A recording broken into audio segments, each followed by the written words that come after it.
बदलाव से भी हमारे साथ जो क्रांतिकारी जन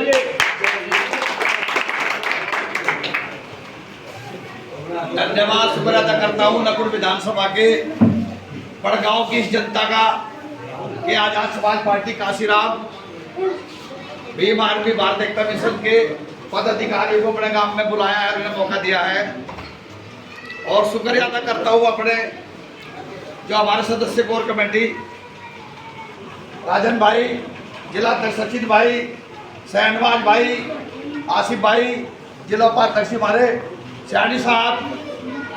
साथियों, आज जो हम बैठे हैं इस जगह जो हम इकट्ठे हो रहे हैं वो सियानी साहब से मामला मेरे दिल में आ गया, ये शुरू कर दूंगा। ये सावित्री बाई फूले की देन है, फातिमा शेख की देन है। फूले साहब जिस बिरादरी से आते थे वही आज ये मेरा समाज यहाँ बैठा है और इसी समाज के जरिए और उनके जरिए जो पढ़ाई हमारे तक आई है।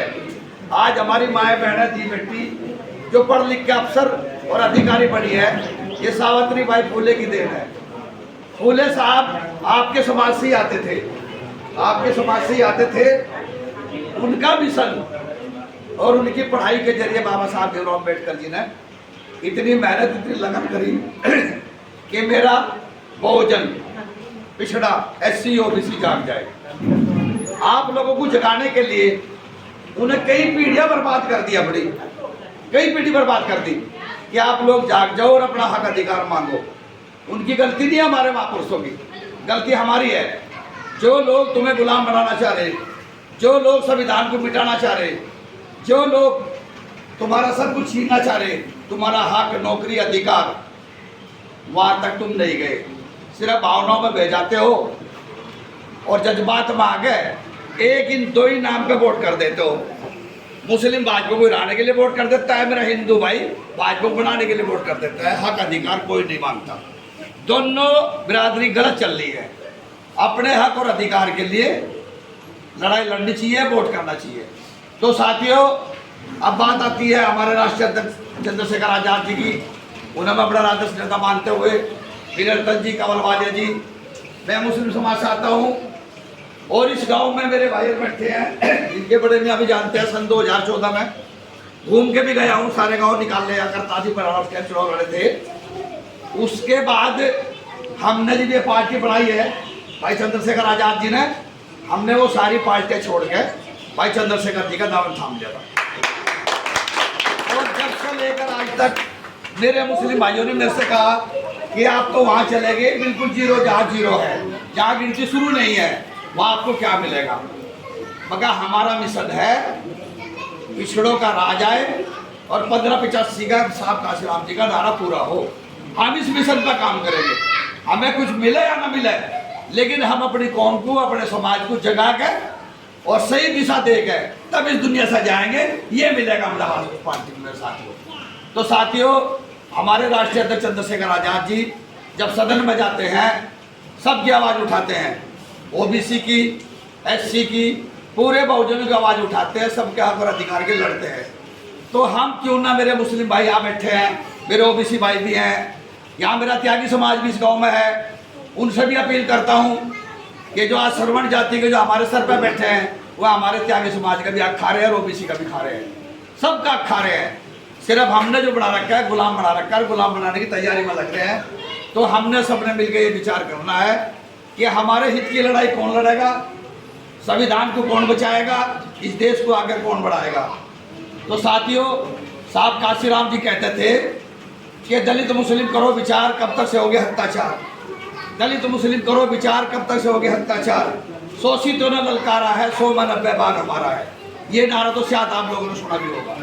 तो ये 100 में 90 जो भाग है, ये हकीकत में जो जितना भी बहुजन है, बहुजन का मतलब है SC OBC पिछड़ा, सारे बहुजन हो गए।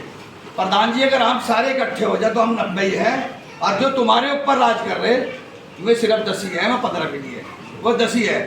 मैं सब्जी मंडी में, मेरी आड़त की दुकान है, मैं अपनी मंडी की स्थिति आपको बता दूं।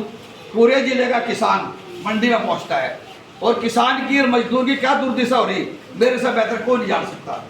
और मंडी में जितनी भी दुकानें हैं, बड़ी बड़ी फार्में हैं, न तो वहाँ सियानी योगी है, न त्याग योगी है, न जाट योगी है, न गुजर योगी, सारी ब्राह्मणों का कब्जा है भाई जी। पूरी मंडी की बात कर रहा हूँ मैं, चाहे वो दाल मंडी की दुकान हो, चाहे सब्जी मंडी की दुकान हो, चाहे फ्रूट की दुकान हो, भले ही किसी साथी ने अपने पैसे तक खरीद ली हो, वो मामले एक अलग चीज़ है। लेकिन जो ऊपर से बंटवारा होना चाहिए समाज के लिए, वो सरकार बंटवारा नहीं कर रही है, वो सरकार हमें धोखा दे रही है। मैं अपने साथियों से अपील करता हूँ कि जाग जाओ, हमारे लिए वक्त है, नहीं तो हमारी छोटी छोटी जो नस्लें बैठी हैं, कहीं ये नस्ल हमारी गुलाम न बनानी जाए। और फिर तुमसे जब आप पूछे हमें क्वेश्चन है, तो हमारे पास वक्त है कि जाग जाओ, संविधान बचाओ, देश बचाओ और विकास कराओ। विकास के नाम पे वोट दो, जातिवादी किसी के ना देखो, कोई भी है चाहे जो आदमी अच्छा लगेगा उसे सपोर्ट करो, उसे वोट दो। जो तुम्हारे हक और अधिकार के लिए लड़ेगा उसे वोट करो। मैं सबको ये बात बोलता हूँ, ये मैं अपने मुस्लिम समाज को बोलता हूँ कि हम हराने जिताने के लिए पैदा नहीं हुए हैं कि हमें किसी को हराना है, किसी को जिताना है। हमें जीतना भी है, हमें जीतना भी है और अपना हक अधिकार मांगना है। अभी चंद्रशेखर भाई का आपने बयान सुना होगा, 12 तारीख में मुस्लिम संवाद था लखनऊ में। भाई ने एक वादा करा है मुस्लिम समाज से भी, उनसे भी कहता हूँ कि 20% हिस्सेदारी संविधान में मैंने लिखी है। जब मैं पावर में 19 नहीं होने की, 21 तो हो सकती है, 19 नहीं होने देने का। तो मेरे साथियों, मैं अपने भाई चंद्रशेखर आजाद जी पे पूरा भरोसा करता हूँ। भाई ये बोलता है कि जिसका मैं हाथ पकड़ता हूँ उसका मैं हाथ छोड़ता नहीं, जिसका मैं हाथ पकड़ता हूँ उसका मैं हाथ छोड़ता नहीं, ये बात सच है। लेकिन जो चंद्रशेखर भाई का हाथ पकड़ लेता है उसका वो हाथ छोड़ता नहीं मेरे दोस्तों, ये कसम खा के वादा करता हूँ। तो उसका आप को आगे बढ़ाइए और गांव दर गांव जाकर जितना भी मेरा सियानी समाज, ओबीसी समाज है, इन्हें जगाइए, पार्टी में शामिल करिए। जय भीम, जय भारत, खुदा।